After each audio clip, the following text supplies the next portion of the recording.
Morning everyone, so just thought I'd do a bit of a review. Some of you would have seen yesterday I had the opportunity to go out on the new Stabicraft, the 2350.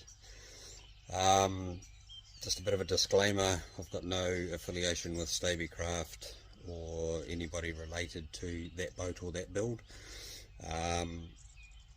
It's currently down the road here at Twin Coast Marine, and my young fellow JJ washes boats there after school, so saw it was there.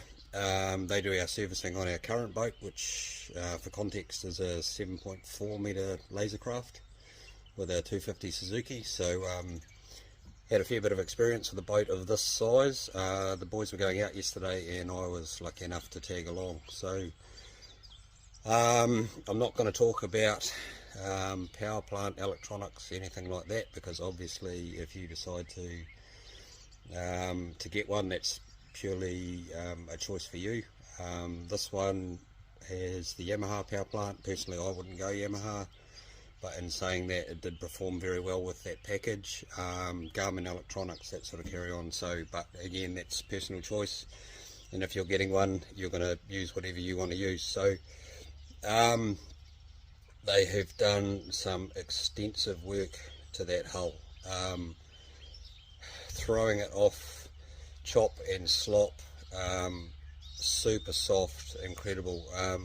Like when we went out, I sat in the co-pilot, so queen seat, whatever you want to call it. I've had knee reconstruction, so across chop and stuff, anything hard landing really jars through my legs and lower back. So hydraulic seats, sat in there off the bat, just super comfortable, fine.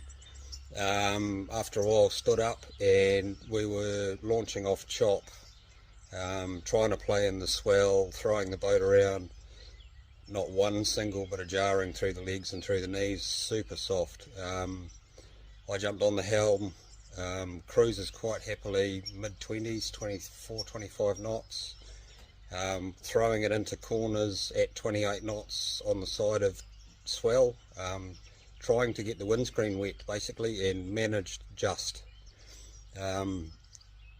Incredible. At the back of the boat was bone dry still, no water coming in over the sides, and like I say, I had to work really hard even to get any water on the screen. So if you're in the market for that size boat, I would definitely recommend having a look.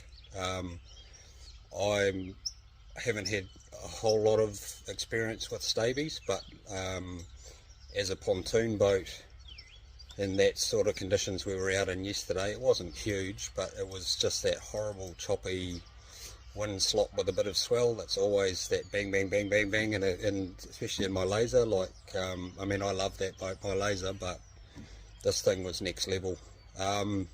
Couple of little things I didn't like.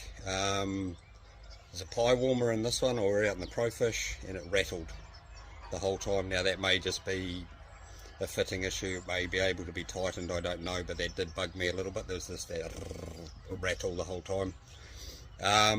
One thing that I would change is the underfloor storage between the seats. There's a bung, and it's basically a hole straight through the hull. Now when we launched the boat, we heard water rushing, flipped the hatch open, didn't realise through that bung in, and then there's no way to get rid of that water. So I would prefer, if it was me, either a physical valve so you could turn it off, or a bilge or some way to actually get rid of that water out of there. Again, you'd only do that the first time, or as soon as you know, you'd never do that again, but it would just something for insurance for me. I don't know that I would trust a screw bung, I mean an expanding cork basically through the hull. So again, this is the first one out of the box, so it may change when they're into full production, I don't know. Just something I noticed personally. The only other thing, and it's not generic to this boat, the Staby boarding ladders I'm not a fan of. That's purely me, an aesthetics thing. When I'm spending that sort of money, I don't know that I want to turn around and see a boarding ladder that's looks like it's been made out of you know, scraps really. It's a bit of checker plate and a bit of tube sort of sticking up in the air at the back of the boat.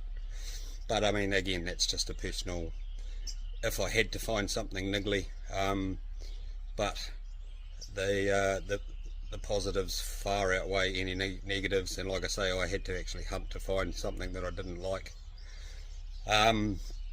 Yeah, if you're in the market, definitely worth a look.